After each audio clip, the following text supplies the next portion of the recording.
evening, everybody, and welcome to First Generation Dad.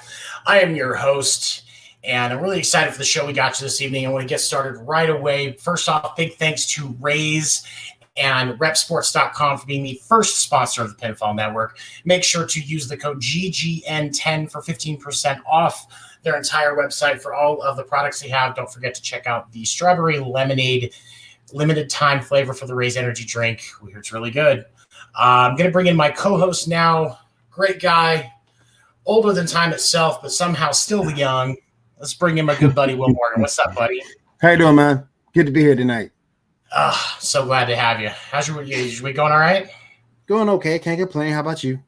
Not doing too bad, man. We're going to talk about some stuff tonight. I got some stuff in my mind, but I want to bring in my guest today. My guest is an amazing person that I've had the pleasure of knowing for at least 5 years. I go back to at least 2016. An amazing musician, a great dad, great person in his community, and also a business owner for business. We're going to talk about support that I personally love and use myself. Let's bring in my guest, Sean Selectman. Sean, how you doing, buddy? Thanks for joining us tonight, man. Hey, Tony. Thanks for having me. I really appreciate it. I'm glad that you're here. You know, as some people have probably seen this sitting back in my set every week. This is Gunslinger Soap is a company that Sean runs. We're going to talk a little bit about that tonight. I want to show him some support for his business because it's helped me. But Sean, you know, real quick, I know you're married and then you have one daughter, right? Teenager yet? She actually just graduated high school. Oh, okay. Wow. She's older than I thought she was. Okay. Right on. Congratulations to her for that. She's older than she is too. What's up, President? What's up, President Pond? What's up, Linda? And hello, yes, to everybody watching live, and to everybody that listens after, thank you for checking us out. And Sean, I know that you're a fire captain for the fire department for City of St. Joseph. Is that right? Yep. Been on the department for 16 years. Been a captain for about 5 years. Wow, love it. That's amazing, man. Thank you for what you do for the community. Seriously, I know you guys, especially with everything that's been going on over the last year, you guys probably been working dry. So thank you for that. It's been great. Especially being a parent. Luckily, your child's a little older, so it's probably been a little easier. But some of those guys with younger kids, it's probably been really hard on them. So thank you guys for what you do. Thank you. I want to talk about your music in a minute, but we'll talk about Gunslinger first because your soaps have helped me in my skin because I have sensitive skin. And I was told, I think Steve Grimes, the reason we know each other, he told me that there was a reason why you started Gunslinger was just because of sensitive skin and stuff like that. Is that right? It actually started with my daughter. She always liked to do little experiments. Anytime she learned about something new, she always wanted to try it. And I always tried to make sure that she stayed curious. I always tried to foster that. So it was an article we read about a homesteader that makes his own soap. She wanted to try it. We tried it out, and it was just going to be a one-time thing. I gave it to my brother, and he absolutely loved it. So it just kind of went from there. He wanted more, and I thought, well, if he wants some more, I'm going to learn a better formula because we just used a generic recipe, but it just kind of blew up from there. And I know like the soap that I use has activated charcoal, which is fantastic. What made you, take me to the point from just starting with the basic generic formula is how you started using the activated charcoal. Actually a pretty cool story. I don't know if you know about this one, but I was going to be doing a business deal with a musician. Blasco, he's the bass player for Black Label Society. Okay. Ozzy Osbourne. He's Rob Zombie. He's played with some pretty big bands, and he wanted to do a beard soap, but he wanted it to be black. So he never ended up going with the business venture. But I thought instead of making it black with some kind of a dye or a pigment, I would use charcoal because I know that it has beneficial effects. So made some, sent it to him. He loved it, but he ended up not going with his business. But I took some to work with me. And before my soaps had charcoal in them, they were good. But if we had a fire, any soap, no matter what it was, I would take a shower afterwards and I could still smell the smoke and everything on my skin. When I used the soap with charcoal in it, completely got rid of it. So I started researching charcoal and how it works and why it's so good at detoxifying and all of that. And I just decided to run with it. So I actually put it in all of our soaps.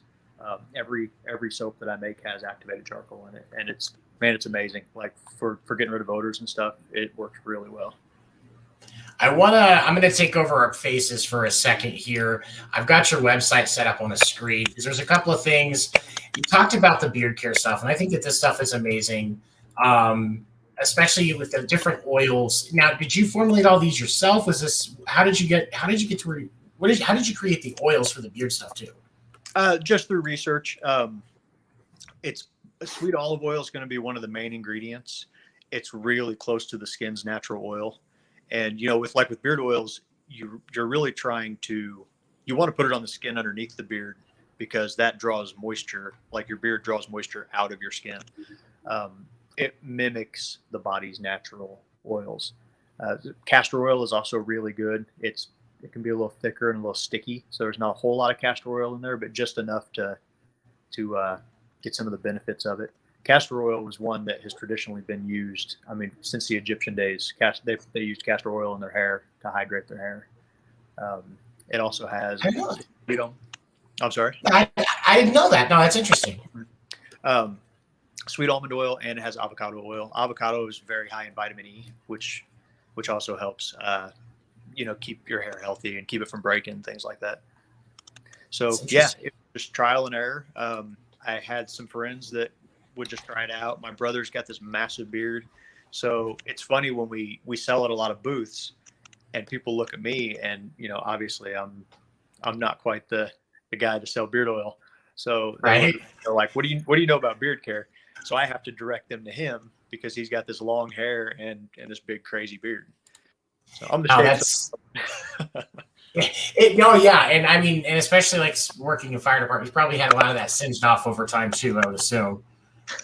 And I like that you have the soap for like the ladies soaps as well. Was that something like you designed for your wife, or what gave you that idea? It was originally a men's line. I had 5 bars and then a beard soap, so 6. We had a lot of women that was using, in particular, our Jewels soap. It's got a very cologne-inspired scent. A lot of women was using the Jewels. So I thought, you know what? So many women are using this. I'm just going to run with it and make a women's line. It's been really popular, but we still have a surprising number of women that use the Jewels soap. And then there's soaps. The After Hours. It's one of what we label as a women's soap. A lot of men use that. It's maybe we should flip them. I don't know. Well, no, and I think that and those two specifically, like the Jewels, like there's been times I've considered that one. I like the smell of that one myself. But I can see why some guys would use the After Hours, especially with the goat's milk and stuff. Like that's probably really good on the skin, especially if you do something where you're outside a lot, I would think. Yeah, and the women's soap, the men's soap have a little bit of goat's milk in them. The women's soap have a little more. They lather. There's a noticeable difference. Now, I won't say that it's a lot better, but there is a difference in the lather between the men's and the women's. And the women's soap, like it's smooth and you feel soft afterwards. And yeah, it's really nice. I can understand after a long day or when you're getting ready for one, how that would be nice. So no, that one makes a lot of sense, man. And then now I was looking on the website. I remember when I saw, like, you go to your website at gunslingersoap.com. It's where I'm streaming a screen off of right now. This thing where you put your email in, you get 15% off. Is that right? Yep, that's correct. Oh, okay. And you ship, and do you still ship everything out yourself? I think I remember that. Mm-hmm. Yep, it is probably the most time-consuming part of the entire business. Package shipping, I never would have guessed, but yeah, easily it takes up more space than I ever would have imagined, but it's all worth it. Yeah, go ahead. I ship everything pretty fast. We do priority express shipping on everything, so you usually get it in 2 or 3 days. I've never had a slow time of getting anything when I get it in. And a question I think I forgot to ask: how long have you been doing the gunslinger stuff? How long have you been doing that? It originally started in 2015. It was early 2015. I believe it started selling. So I started selling at the Lucky Tiger before the website started. That was my very first business venture, was selling at the Lucky Tiger. They had a really good Christmas, and then that's when I went with the website. I always had the website planned, but I was doing everything myself. I didn't want to farm anything out. So it was a lot more work than I thought, but it's, well worth it. So 2015 is when it really started. 2016 is when it took off, and when I really started working on marketing and things. And was it 2016 or 2017 when you started getting stuff into the Hy-Vees in the area? That was 2016. It was 2016. Man, Yeah. I thought it was so cool. I remember that happened. I was just like, I don't even have to bug you for it. I just go to the store and get it. But I still like bugging you for it just because I like bugging you. They've been good. It's now, and they seem like pretty good company. A lot of people I've talked to that work for them have said pretty good things. And then, is there anything that you've?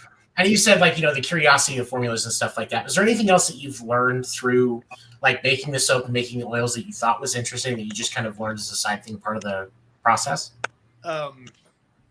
This is kind of a principle that carries over into everything.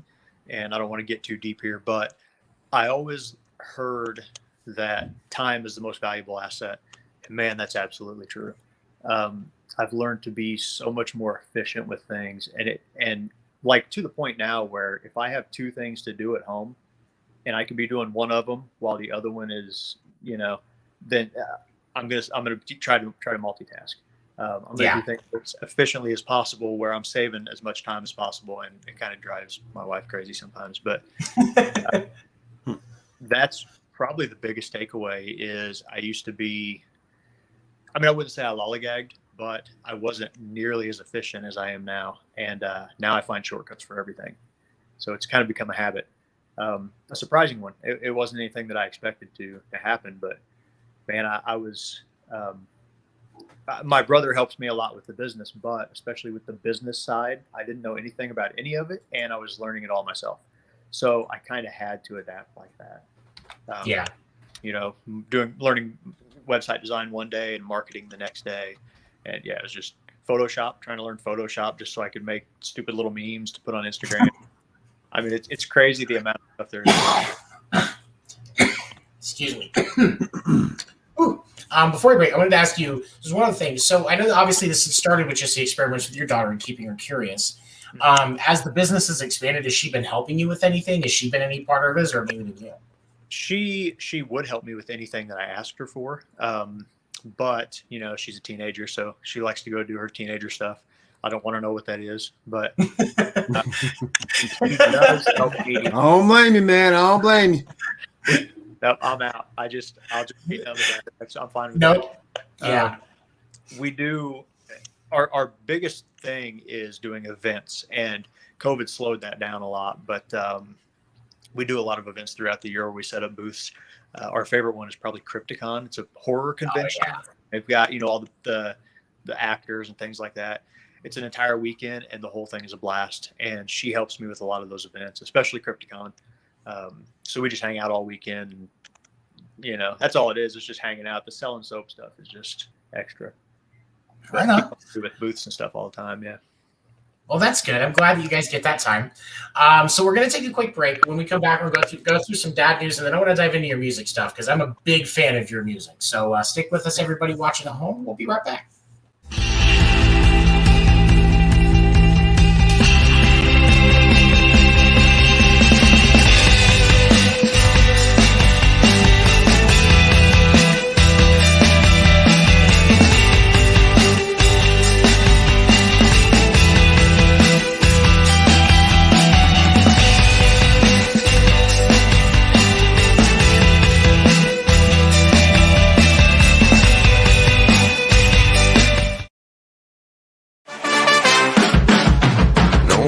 Up like we do.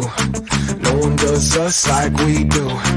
Always go hard with this crew. Welcome to the show, let's make moves. Nothing's gonna stop us, it's not to get rough. Turn the whole room up, it's never enough. Let's go, let's go, let's go, let's go, let's go, let's go, let's go, let's go, let's go, let's go, let's go, let's go, let's go, let's go, let's go, let's go, let's go.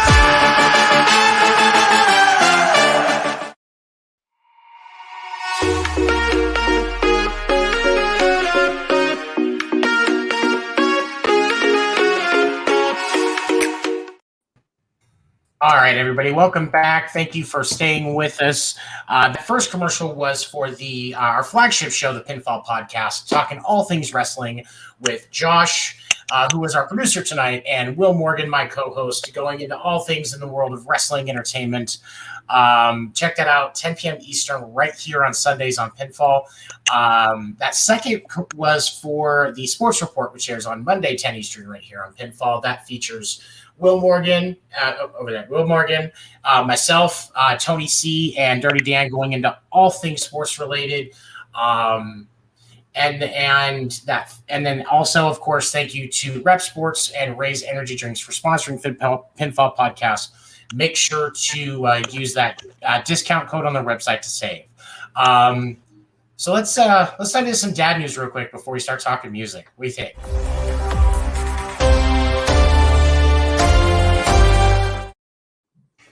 All right. So there's two things I want to touch on real quick in dad news real quick. The first one I learned of today, thanks to Will Morgan. Britney Spears' father has filed paperwork with the court stating that he intends to step down as conservator, which should effectively end the 13-year conservatorship she has been dealing with since her nervous breakdown. Now, Sean, have you seen the stuff on the Free Britney and Britney Spears and her conservatorship and what's been going on with that? I know very little about it, and the little I do know about it sounded pretty slanted. It sounded like he was not a good dude. So I honestly don't know much about it. So, I mean, she had a nervous breakdown, 2008. And I mean, and you and I, we've been around the music industry, so we understand that pressure. But of course, this poor young woman was coming from being made an international pop star and sex symbol at 16. Everybody's going to break down to that pressure at some point. Right.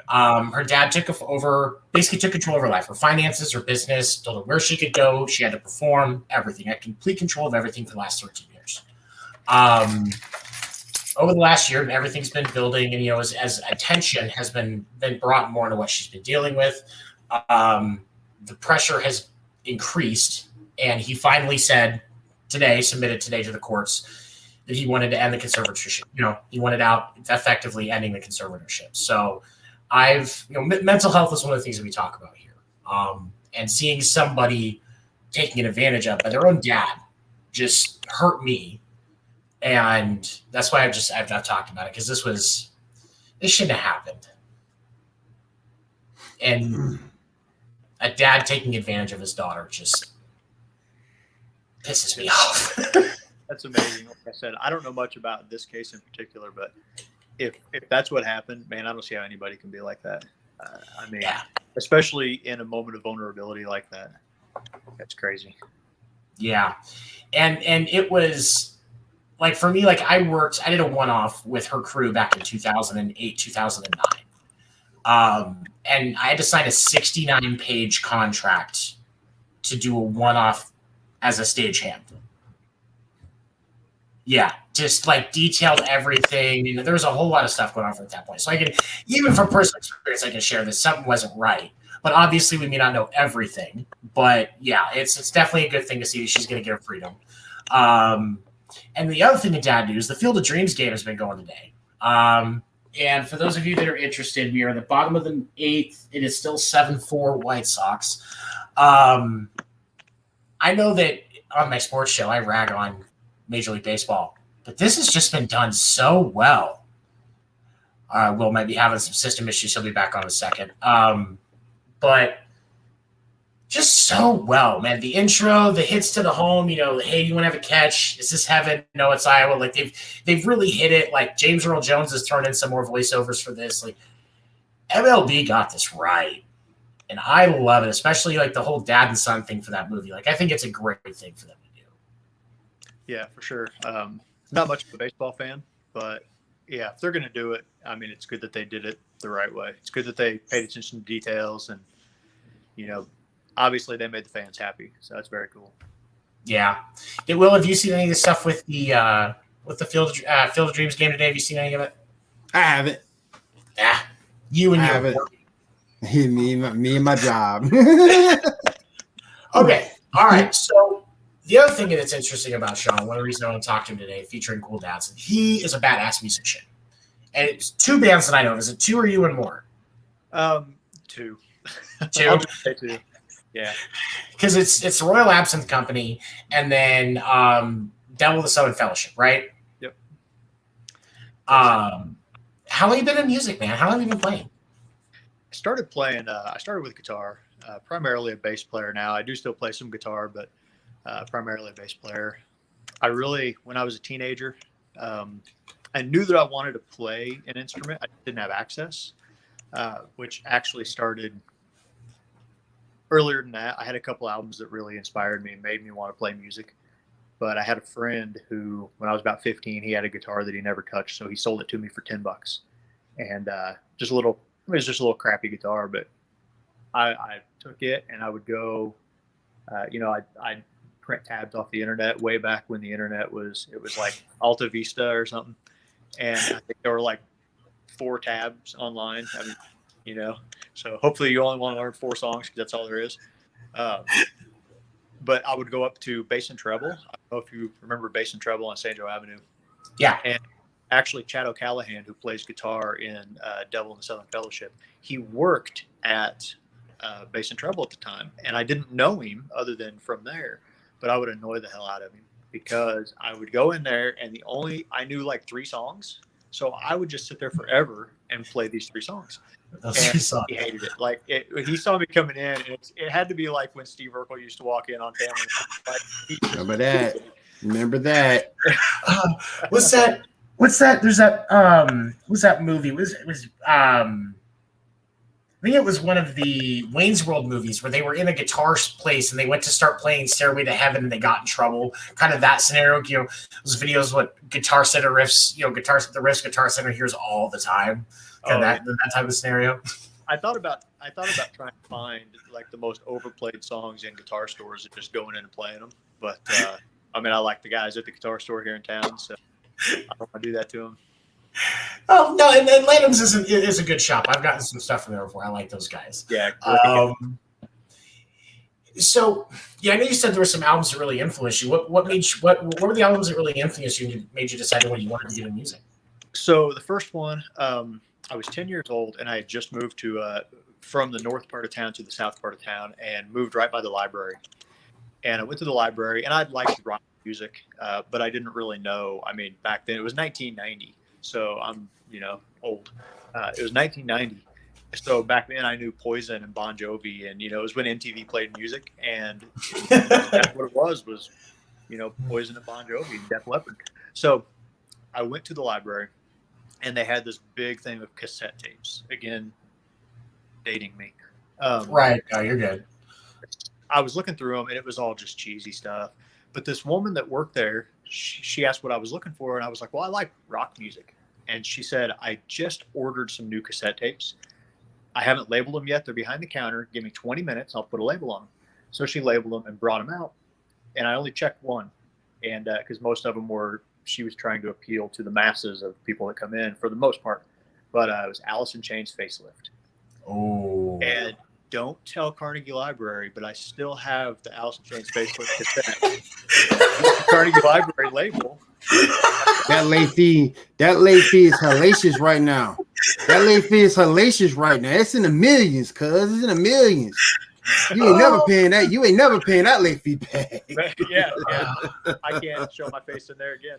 Thankfully, I think the statute of He stole my cassette. He stole it. Yeah, first day that they put it out. And man, I've listened to that thing like crazy. But that was the first of 2 albums that I was like, man, I got to do this. I've got to get a guitar. This guy that's playing this guitar it's so mean. And so that was one. The other one was just a couple years later, watching Beavis and Butthead of all things. And I saw White Zombie. Rock. And I'm like, who is this band? So a friend of mine had the cassette, brand new. It just came out, and he had one of those fancy. Remember, you were big time if you had one of those tape decks that had 2 decks on it. Yep. Anybody that was born after like the year 2000 has no idea what I'm talking about. No clue. Yeah, not at all. So I recorded the cassette and wore that thing out. And then I got a CD player. Thought I was big time. Got a CD player. Very first CD I bought White Zombie, Last Exorcisto. And man, I just like, it's such an underrated album. It's kind of thrash, but holy shit, I love it to this day. I mean, if I play that in my car, I'll play it for days. That's what I'll listen to for days. That's the other one. Jay's guitar work on there, I was just blown away by it. Like, it was so cool. So, and then a little side note, they actually came to St. Joe, 1992, right after that album came out. I had just gotten it. They were going to be at the Civic Arena, and a friend of mine was 12 years old. A friend of mine had 2 tickets to the Civic Arena to the concert, and he called me and he's like, "Man, I got 2 tickets. One of them's for you. Do you think your mom will take us?" But it had just started snowing out, and his mom wouldn't take us, and my mom was like, "I'm not getting out of this." So I had to miss the White Zombie concert at the Civic Arena, and I tried to divorce my parents. Like, have you ever heard of that? I mean, parents. I think it's grounds for it. I mean, it's justifiable. I mean, I wouldn't be mad. Yeah. So that was Alice in Chains Facelift and White Zombie's Last Exorcisto album. And it's funny because you don't hear either of those in my playing, really. In my style of music, you may hear a little bit of it, but I kind of have a little more of a Rage, Tool, Justin Chancellor thing going on. Or I try to. That's who I try to rip off. Well, and I would say that some of that's probably going to be common, and I'm only saying this because I know some of the people that you play around and where that comes from, but I would say that, being around some of those guys like Chad and Jay and Moose and all of those guys, like, those are common things that those come up with, so I think that almost just kind of comes up as well, because you probably hear that stuff a little bit more common than White Zombie. For sure. But now, in your experience, like, especially, obviously you came up at a different age, but for younger people, especially teenagers, music, what do you think? Actually, tell you what, we're coming up on our breaks. Let's take a quick break, and then we're going to dive into the main segment. You're talking about kids' music. So stay with us. We'll be right back. Oh, hold on. I'll run it.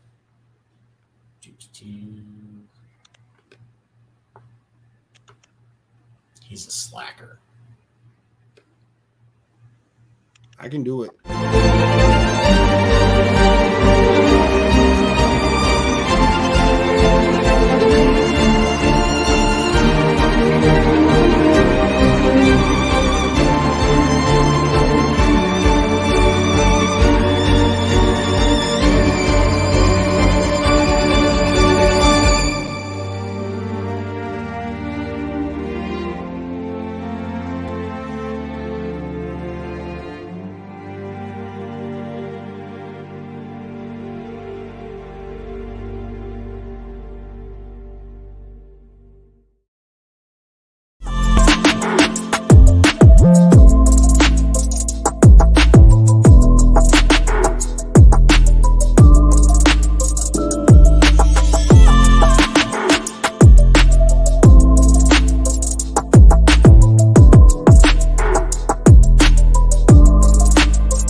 All right, welcome back, everybody. Thank you for sticking with us. That first commercial was for a really good podcast, which airs every other Tuesday right here on Pinfall at 10 Eastern, featuring Josh and Kay, talking all things TV and movie related, getting real nostalgic on us. That second commercial was for Sports Report After Dark, which airs on Monday nights after Sports Report at 11:30 Eastern right here on Pinfall. That features me and Dirty Dan diving into the human side of sports and talking about, different things and how issues are really impacting us as a society. And also, I'm firmly convinced that Skip Bayless is a lizard person, and I'm going to prove it. Finally, also, of course, as always, thank you to repsports.com and Raise Energy for sponsoring Pinfall. Make sure to use that discount code on the website because that does help us as well. So I was going to ask you another question here, Sean. Because I know they were kind of talking about it on another show that we do on this network called Drop the Mic. We're talking to all things music. It's been said that, there's that influence. You really come into your musical influence, which your musical taste is going to be like in like that 12 to 14 range, that really, that time when you start to really deviate from just what your parents listen to What were those things for you, and do you still listen to them today? Yeah, absolutely. I would say, well, kind of going back to the story with the, the tapes, the Alice in Chains and the White Zombie, that's still, I'm stuck in that style, and I actually tried to expose my daughter to a little more, because I think the way that people find themselves when it comes to music, I think that plays into, that comes into their all around style. And I've tried to make sure that she is exposed to as much as possible in terms of music, because I didn't want her to be like, I'm kind of stuck. I mean, I like a pretty broad range of music, but when it comes to listening to music, getting in the car and picking something, it's a lot more narrow than it should be. And I didn't want that for her, so, but yeah, I mean, I definitely listened to a lot of the stuff that, as an early teenager, the stuff that influenced me. And those were, when I first started playing, those are the stuff that I wanted to learn. And even now, if I want to learn a new song, I don't go, oh man, I heard a brand new song by this band. I don't do that. I go, oh man, wonder how this Alice in Chains song goes. Wonder how to play this. So I found myself falling back to that stuff that was the early influence a lot. Is now one of the like I said before, one of the things that we talk a lot about is self-care and mental health. Is music something that you use to kind of take care of your mind? Because especially with what you do as a firefighter, obviously taking care of your mind is important. Is music one of those things that you use? Absolutely. It's something that I think is interesting about playing, and not even just getting on stage and playing, but just having a guitar at home and coming home and picking it up and jamming, is that it's kind of multifaceted, in that I could walk in and pick it up and I could just start playing and just be present in the moment with it and just get lost and get carried away. It's, as not to get all woo woo, but that's kind of meditation. It brings you in the moment.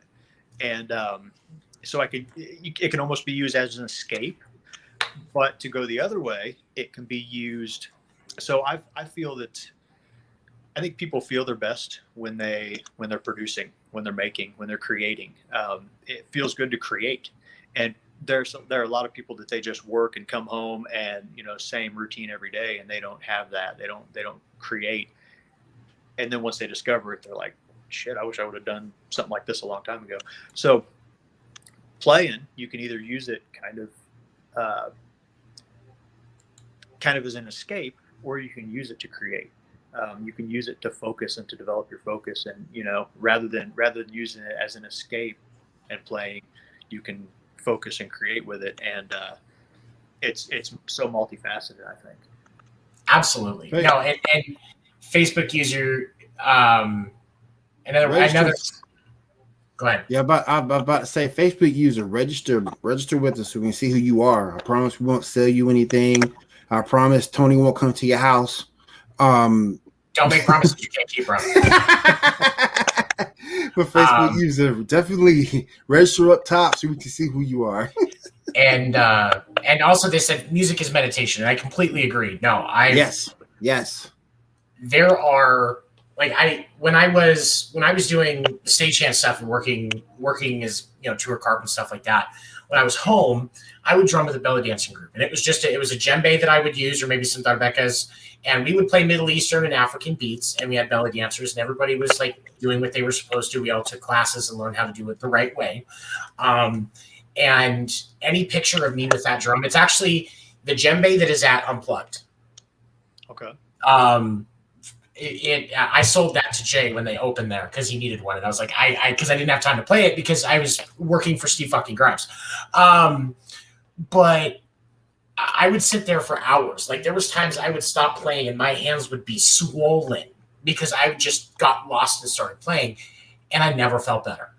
That's awesome. And I think it's funny you mentioned that, because I'm not a drummer. I would love to be able to play drums. Horrible at it.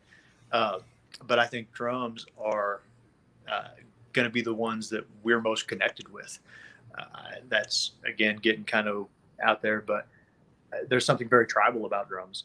And I think playing drums, that's something you can get lost in a lot easier than playing a guitar or playing a bass. or there's a myriad of other instruments, but we're talking rock and roll. So Right.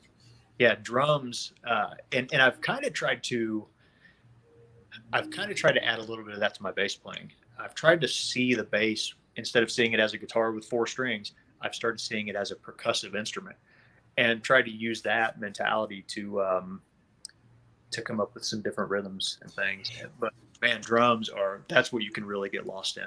It's like there's something tribal, there's something ancient about it, that it's almost spiritual. No, and you're exactly right. The guy that gave me the tips to play bass when I decided to start learning was a musician I used to work with. His name is Wally Brandt. He's filled in a little bit, helping at NXS when they needed some help with somebody on the road. But he's pretty good musician, really good guy. And he told me, he goes, just put on some old Tupac and find it. And that's how I learned how to play the bass. And I almost like I took in that way in the percussive thing, because I wasn't just finding the bass line. I was also messing with the progressive beat when I was doing. I was just doing something, along the lines, but different than that. Like, and it was fun. It was relaxing. And I know, and obviously you've done a lot of stuff in the community and stuff like that. So what do you see the impact making on kids, especially in today's world with how stressful everything is? What do you see? Well, I think kids today, they need that escape. And I know there are programs like Lanham's has that band camp program. I think it's called Band Camp, that is getting more and more popular. But I have friends my daughter doesn't play an instrument. She's tinkered with drums and things, but she doesn't consistently play. But I have friends who their kids play, and it seems like those kids are a lot more. It seems like they know themselves better, and I know that's hard to explain, but it seems like they're a little more connected to themselves than the kids of other friends who don't have something like that to go to, whether they're using it as an outlet, or using it as a way to just to relax, just to relieve stress. It just seems like they're more connected to themselves. They're more kind of in tune. There's one kid in particular that is a friend of a coworker that you can tell he's like this kid's going to be a rock star, and it's not because he picks up a guitar and he's playing like Eddie Van Halen. It's because he picks up a guitar and it's an extension of him. It's not this kid holding a guitar. It's part of him. You know what I mean? When he plays, you can just see it. It's pretty cool. I've seen, there's so many times, like, more venues should do like what Unplugged does in St. Joe, they have an all ages open mic every Saturday. And I don't know if you've ever gotten to sit in there, but I would help Jay when I was still working at Cafe Acoustic. I would go in and help Jay on Saturday afternoons if I wasn't doing something for Steve and Christina, and help run sound, help the kids do their stuff. And there was just so many kids that just wanted a place to play and show what they were working on. And they would light up when they got on stage.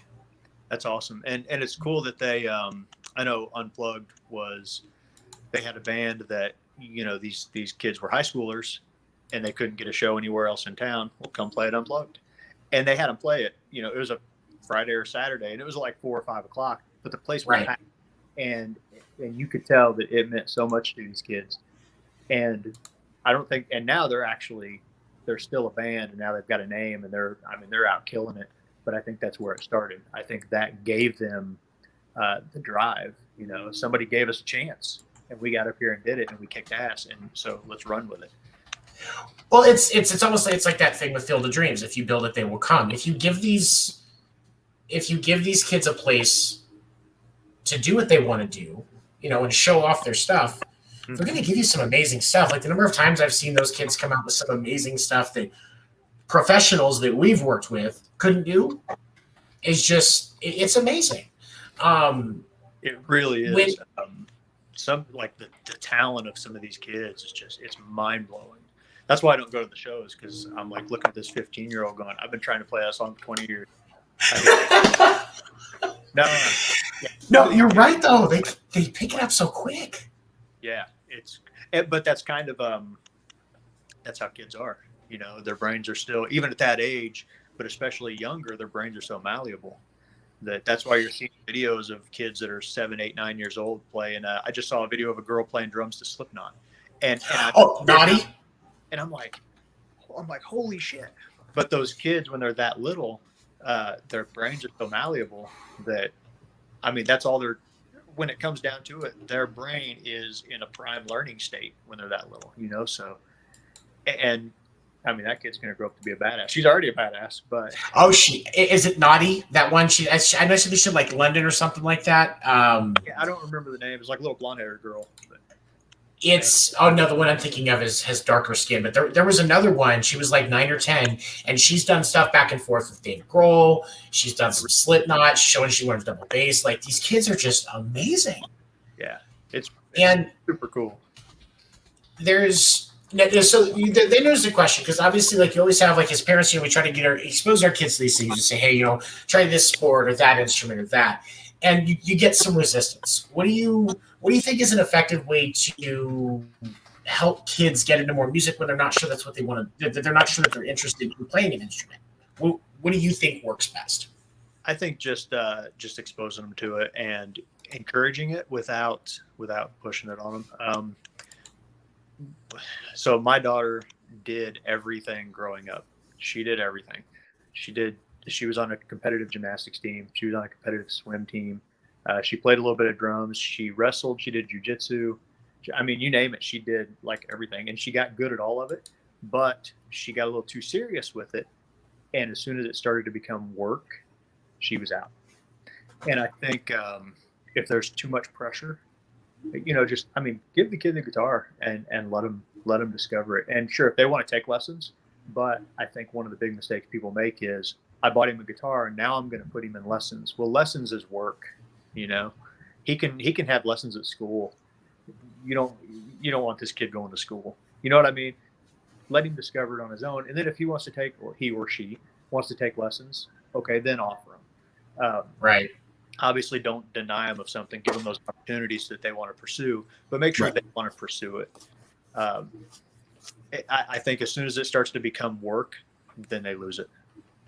Yeah, and I think that's a very valid point, because, like we've said, music is often meditation. It's often that time, especially like for musical types, like, it becomes an escape and that way to just unwind.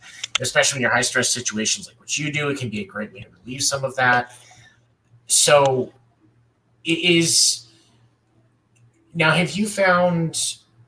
I was trying to think where I was going to go with this. I had a question. Will, help me out here. Do you have questions while I try to get rid of this mental buzz that I just lost?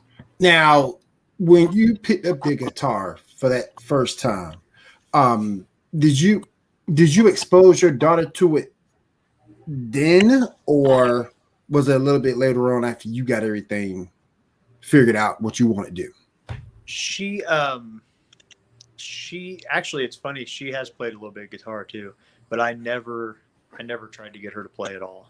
Right. I always had one sitting in the living room, and she would see me play it. And even the other day, it was kind of cool. I rearranged my pedal board and I was playing. I don't hook my bass stuff up at home very often, but I had it hooked up, and I was playing, and I turned and looked, and she was trying to be sneaky, and she was recording like a Snapchat video or something of me playing. And so I can see that she still, even though she doesn't want to admit it, she thinks that's cool. She even, one of my guitars, my old guitar that I've had since I was like 17, it's in her bedroom now. And every once in a while she'll pick it up and play it, but I never, not one time tried to get her to do it. Right. But I would fully support her, just like with anything else. I haven't really tried to get her to do anything, but I have supported to the fullest extent anything that she did want to do. Right. Kind of like my kid. He found out that he's going to a new school, and he found out his new school has a golf team. I've never played golf in my life, but he has for some reason he wants to play golf. He wants to learn how to play it, and I completely support him in that. That's awesome. We bought him some clubs, and we got him out there learning. And you always want to encourage, because you never know what you get from that. You never know what you get. How's he doing with it so far? He's asking a lot of questions. What club does this? What club does that? Why is the hole so far? I don't understand why the hole is so far. That's a question that I would Dad, I gotta hit it 150, 300 yards to get to the hole. That's impossible. But he's learning. He's trying to pick it up, and I just think it's funny as hell. I think a lot of golfers that have been playing for years say that. With all those questions, I'm a firm believer in. I think that's what makes a kid smart. Isn't intelligence. It's, are they curious, and do they maintain that curiosity? And I think there are parents that, without knowing what they're doing, I think there are parents that squish that. I think there are parents that take that curiosity and kind of push it aside or push it down, or maybe they get annoyed with questions, or maybe they, we'll talk about this later. Without knowing it, they're kind of squishing that curiosity, and so that's good that he's that curious about it. You know? He's even going back and watched some old golfer from my day that I told him about. Told him about Jack. I told him about Jack. I told him about Faye. Even told him about Chichi Rodriguez from back in the day. He's looking at old stuff of those guys, trying to figure out what the heck's going on. He's trying to legitimately figure it out, and I'm trying to support him every step of the way. He wants a golf video game so he can. It's just on his brain, and I'm not going to stop that. I'm going to keep that going. I'm going to keep that going. So you never know, man. All right, so let's take our last break, and when we come back, we'll wrap up and get into some dad jokes. Stick with us right here on First Generation Dad.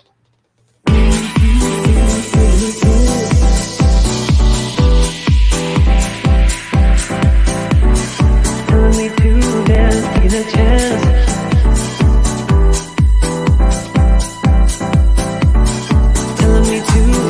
Taking a chance.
Everybody, thanks for sticking with us here.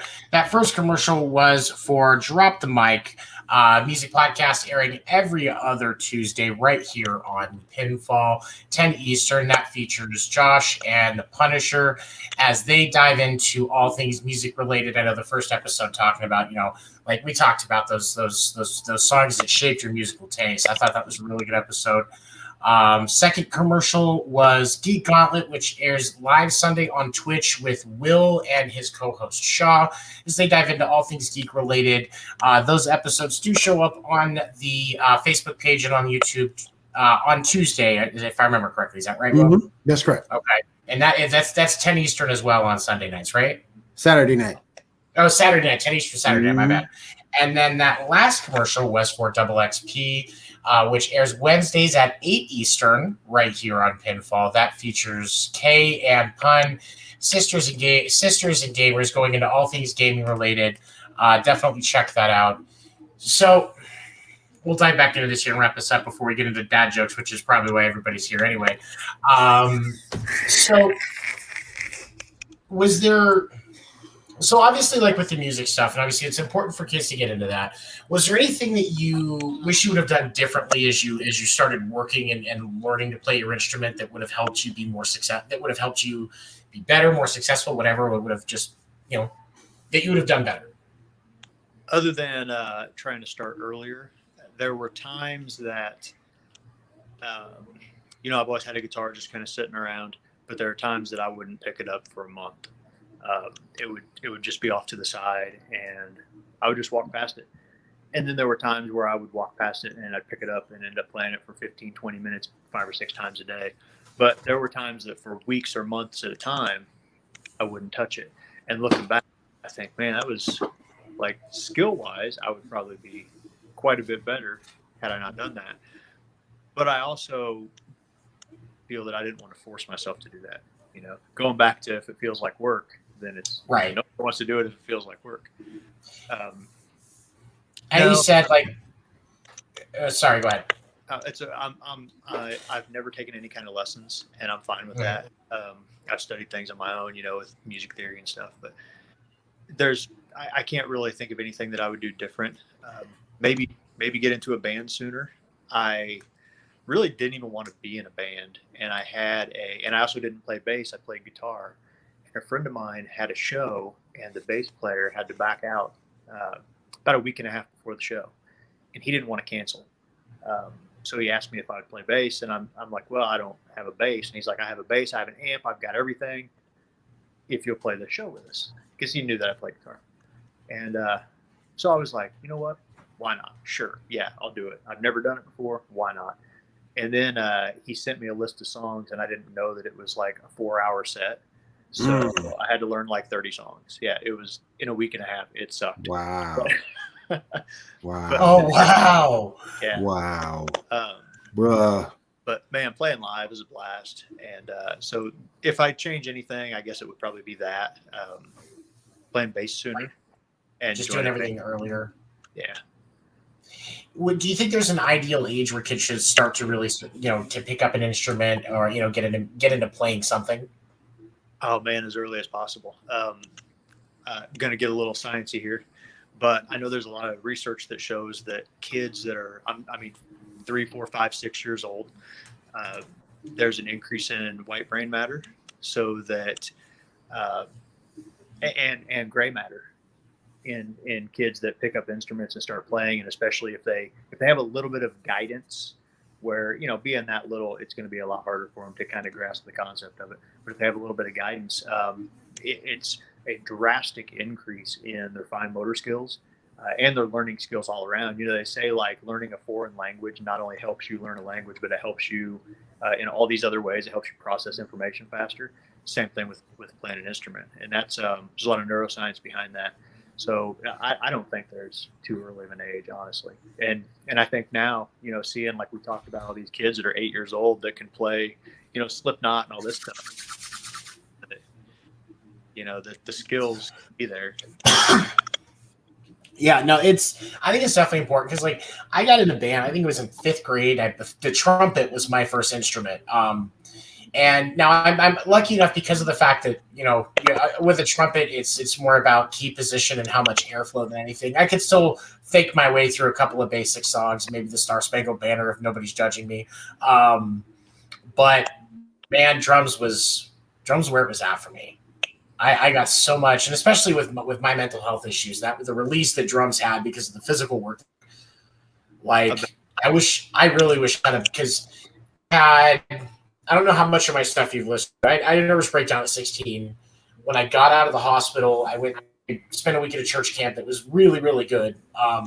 And then I got put behind a drum set. And that was when I started to play. That's why the drums tattooed my arms. And for me, that was like, it was mind-blowing. Like getting my feet coordination to be able to manage the kick and the hi-hat was how I figured out how to drive, to get my feet right so I could drive stick. Okay. Like I couldn't do it before. I screwed up 2 clutches in my mom's car because I couldn't get my feet right driving a clutch. And then I got behind a drum set, and that was it. I was fine. And so, like, and for my mental health, like if I would have had access to a drum set at 12 years old, I would have been much better off, because like that was one of my therapeutic things. Like as I was recovering and getting through everything with therapy, like I would spend hours behind a drum set, And it started at Christian rock, but eventually moved over to include things like AC/DC and diving down like 70s and 80s hair metal and unfortunately even some Lynyrd Skynyrd, but much to Steve Grimes' dismay. But it's important. All right. So Will, are you about ready, buddy? I'm ready. Sean, you want to tell some dad jokes with us before we go? Oh man, sure. Okay. Some dad jokes. How about that? All right on. Josh, hit it.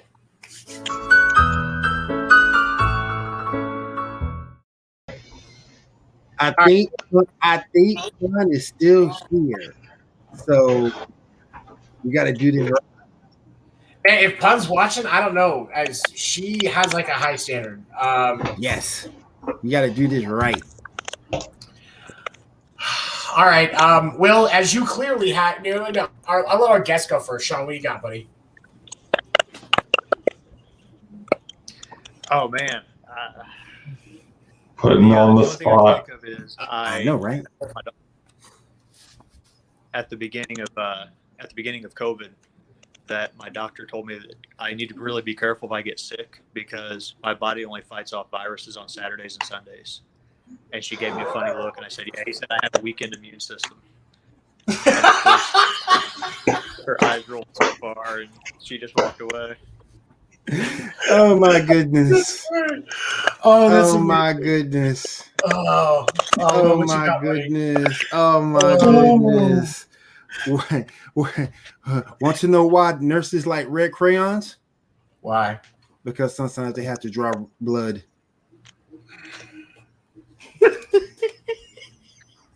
Oh, he's gonna take that one to work.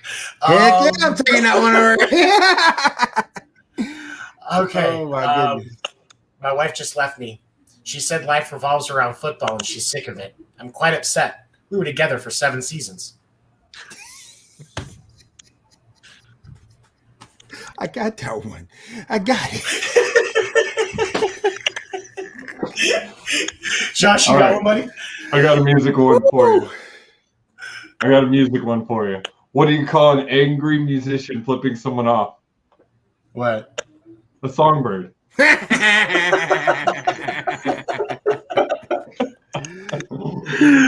Oh goodness. All right, well, you got another one for me, buddy? Oh my goodness.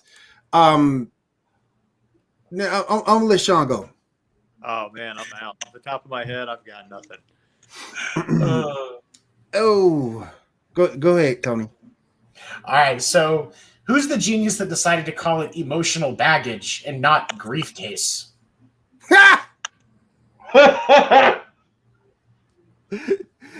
Oh my goodness. I'm starting a new dating service in Prague. It's called Shesmate.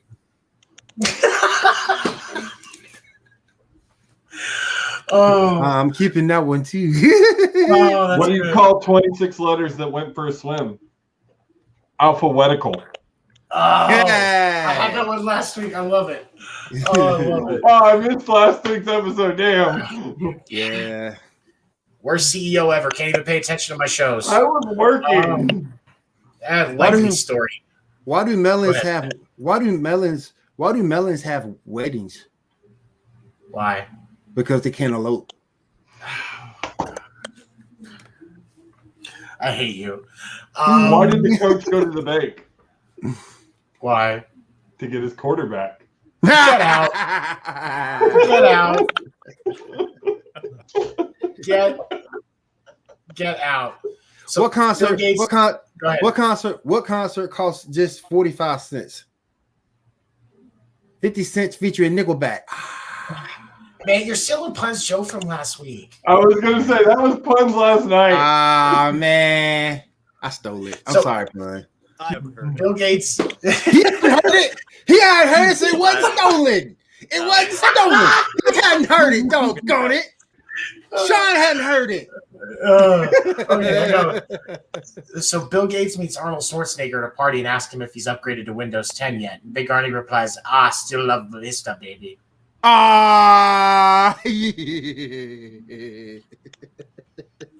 Love it, love it, love it, love Oh, it. so horrible. I love it. All right. Oh my goodness. We're coming up on time here. So Sean, I want to thank you for joining us. Any final thoughts for us this evening? Something we do when we go around and close out the episode. Any final thoughts for us this evening? Just like we talked about before, I know this is you focus on dads and things like that. Man, foster those kids' curiosities. Let them pursue what they want, and don't push it on them, but definitely don't hold anything back from them. All right, right on. Thank you. And for those of you that are checking us out, remember, check out gunslingersoap.com, his website. I know also the bands that he's in, Royal Absinthe Company, and Devil of the Southern Fellowship. I know Devil of the Southern Fellowship, you guys do have some stuff on YouTube. And I think Royal Absinthe Company as well, right? Yeah. Yep. We have some horribly recorded stuff on YouTube. We are in the process of recording Devil of the Southern Fellowship. We're recording some stuff now, so we'll have that online before too long. Oh, I can't wait for that, man. I haven't gotten to see you guys do anything since I left St. Joe, and I always look forward to your guys' shows because you guys are amazing. Awesome. I love Moose. He's such a nutcase, but I love him. Will, any final thoughts for us this evening?